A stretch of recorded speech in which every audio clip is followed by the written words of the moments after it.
my channel. If you are new viewer, please subscribe my channel for more videos. आज हम बात कर रहे हैं कि द भारतीय न्याय संहिता 2023 की, और इसके अपनी प्रीवियस वीडियो में मैंने सेक्शन 9 तक क्लियर कर चुकी हूँ। आप मेरे चैनल की प्लेलिस्ट में जाके इसके प्रीवियस सेक्शंस देख सकते हैं। 1 बाय 1 मैंने प्रॉपर तरीके से क्लियर किए हैं। आज की वीडियो में हम समझेंगे सेक्शन 10, 11, 12 एंड 13। तो इस सारे सेक्शन को 1 बाय 1 समझेंगे। स्टार्ट करते हैं आज की वीडियो। तो सेक्शन 10 कहता है कई अपराधों में से एक के दोषी व्यक्ति के लिए दंड, जबकि निर्णय में यह कथित है कि यह संदेह है कि वह किस अपराध का दोषी है। Punishment of person guilty of one of several offences, judgment stating that it is doubtful of which। उन सब मामलों में जिनमें यह निर्णय दिया जाता है कि कोई व्यक्ति उस निर्णय में जो निर्दिष्ट कई अपराधों में से एक अपराध का दोषी है, किंतु यह संदेहपूर्ण है कि वह उन अपराधों में से किस अपराध का दोषी है। यदि वही दंड उन सब अपराधों के लिए बंधित नहीं है, तो वह अपराधी उस अपराध के लिए दंडित किया जाएगा जिसके लिए कम से कम दंड उपबंधित किया गया है। यानी कि इस सेक्शन में बताया गया है कि जहां अपराधी ने बहुत सारे अपराध किए हैं, अब ये समझ नहीं आ रहा तो वह किस अपराध का दोषी है। तो उस केस में क्या है, जो सबसे कम पनिशमेंट वाला जो अपराध होगा वो अपराध का उसे दोषी माना जाएगा, अगर डाउटफुल है कि वह किस अपराध का दोषी है। In all cases in which judgment is given that a person is guilty of one of several offences specified in the judgment, but that it is doubtful of which of these offences he is guilty, the offender shall be punishable for the offence for which the lowest punishment is provided if the same punishment is not provided for all। तो ये clear हो गया। Section 11 कहता है solitary confinement, एकांत परिरोध। जब कभी कोई व्यक्ति ऐसे अपराध के लिए दोष सिद्ध किया जाता है, whenever any person is convicted of an offense for which under the Sanhita the court has power to sentence him to various imprisonment, तो क्या है, न्यायालय को इस संहिता के अधीन उसे कठिन कारावास से दंडादेश करने की शक्ति है। यानी कभी कोई व्यक्ति इतना गंभीर अपराध कर देता है, इस अपराध का दोषी है कि उसे कठिन कारावास दिया जाता है, तो उसे सॉलिटरी कन्फाइनमेंट यानी एकांत परिरोध का कारावास दिया जा सकता है। तो न्यायालय ऐसे दंडादेश द्वारा आदेश दे सकेगा कि अपराधी को उस कारावास के जिसके लिए वह दंडादेश किया गया है किसी भाग या भागों में से कुल मिलाकर 3 महीने से अधिक नहीं होंगे, निम्न मापमान के अनुसार एकांत परिरोध में रखा जाए। यानी कुछ समय के लिए, जैसे कहते हैं ना, एक बंद कमरे में बंद कर देना किसी व्यक्ति को, एकांत परिरोध, या कुछ भी उसको क्या है, ना कोई बोलने वाला है ना सुनने वाला है, कोई भी नहीं है, कुछ भी नहीं है, तो कुछ टाइम के लिए जो उसे दंड मिला है, जितना उसे पनिशमेंट मिला है, उसका कुछ पार्ट यानी कि कुल मिलाकर 3 महीने के अधिक का नहीं होगा ऐसा एकांत परिरोध, सॉलिटरी कन्फाइनमेंट, तो उतने तक के लिए उसे रखा जाए एकांत परिरोध में। अर्थात यदि कारावास की अवधि 6 माह से अधिक ना हो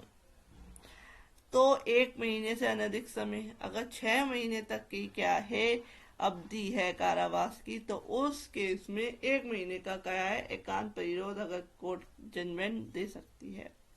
यदि कारावास की अवधि 6 महीने से अधिक हो तो 1 साल से अधिक ना हो तो 2 महीने का कारावास एकांत परिरोध मिलेगा उसको। यदि जो कारावास है वह क्या है, जेल की सजा जो है 1 वर्ष से अधिक हो तो 3 महीने का क्या है, कारावास का सजा उसको मिलेगी। A time not exceeding 1 month if the term of imprisonment shall not exceed 6 months. Second है a time not exceed 2 months if the term of imprisonment shall exceed 6 months and shall not exceed 1 year. ये 6 महीने से ज्यादा है और 1 साल से कम है तो 2 महीने की जो है एकांत परिरोध मिलेगा। A time not exceed 3 months if the time of imprisonment shall exceed 1 year। अगर 1 वर्ष से अधिक हो तो उस केस में 3 महीने का जो है टोटल क्या है, 3 महीने का ही एकांत परिरोध दिया जा सकता है। तो इसमें कहा गया है कि इसमें एक कमेंट दिया हुआ है, टिप्पणी दी हुई है, the comment mentioned under section 11 of the भारतीय न्याय संहिता 2023 are based upon section 73 of the Indian Penal Code 1860। भारतीय न्याय संहिता 2023 की धारा 11 के तहत उल्लेख की गई टिप्पणी भारतीय दंड संहिता आईपीसी सेक्शन 73 पर आधारित है। एक व्यक्ति को अकेले एक एकल कक्ष में एकांत में सजा यह एक अलग सजा है जिसे अदालत अकेले लागू कर सकती है। ये कहा गया है शत्रुघ्न चौहान और अन्य बनाम यूओआई और अन्य 2014 3SCC 1 के मामले में। इस केस में ये कहा गया कि एक व्यक्ति को अकेले एक एकल कक्ष में एकांत में सजा यह एक अलग सजा है जिसे अदालत अकेले लागू कर सकती है। इस केस में यह कहा गया। नेक्स्ट आते हैं सेक्शन 12। वो कहते हैं लिमिट ऑफ सॉलिटरी कन्फाइनमेंट। एकांत परिरोध की अवधि कितनी होगी? तो एकांत परिरोध के दंडादेश के निष्पादन में ऐसा परिरोध जो है किसी दशा में भी एक बार में 14 दिन से अधिक का नहीं होगा। यानी कि एक बार अगर उसे दिया गया, जैसे 3 महीने की अगर उसे क्या है एकांत परिरोध की क्या है सॉलिटरी कन्फाइनमेंट की सजा मिली है तो उस केस में उसे 14 दिन से अधिक क्या है एक कमरे में बंद नहीं रखा जाएगा, एकांत परिरोध में नहीं रखा जाएगा। साथ ही ऐसे एकांत परिरोध की कालावधियों के बीच में उन कालावधियों से अन्यून अंतराल होंगे और जब दिया गया कारावास 3 महीने से अधिक हो तब दिए गए संपूर्ण कारावास की किसी एक माह से में एकांत परिरोध 7 दिन से अधिक का नहीं होगा। साथ ही एकांत परिरोध की कालावधियों के बीच में उन्हीं अवधियों से अन्यून अंतराल होंगे। तो क्या है, अगर 1 महीने का है तो 7 दिन क्या है एक एकांत परिरोध में रखा जाएगा।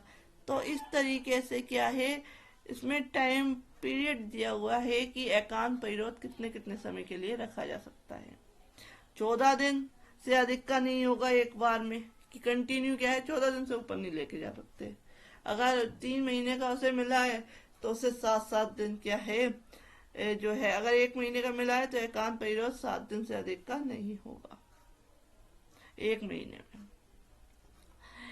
In executing a sentence of solitary confinement, such confinement shall in no case exceed 14 days at the time, with intervals between the period of solitary confinement of not less during than such period.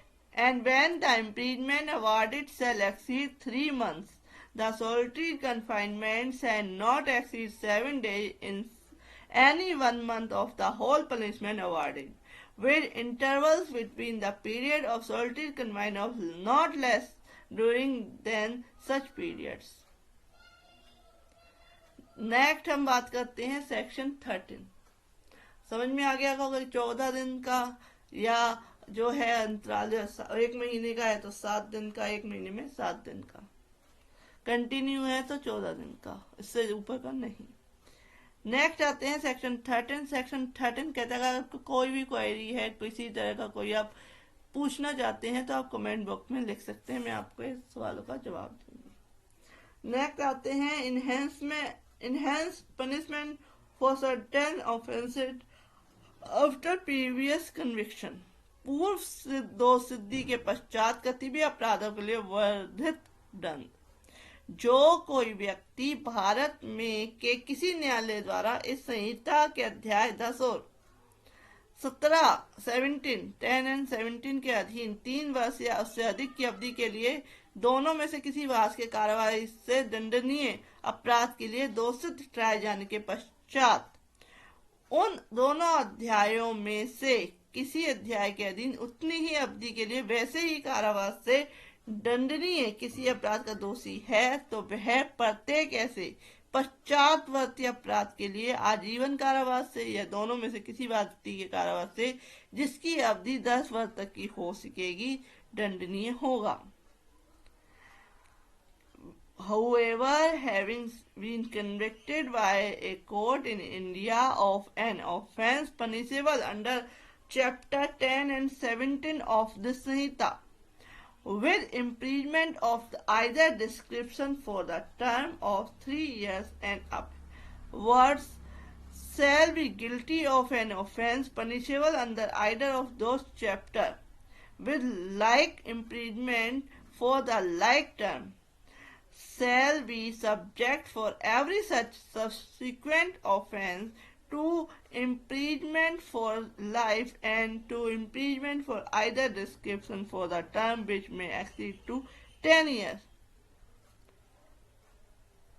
Next आते हैं हम आपको next video में मैं आपको बताऊंगी chapter 3 और section 14 से स्टार्ट करेंगे। देखते हैं कितने सेक्शन क्लियर होते हैं।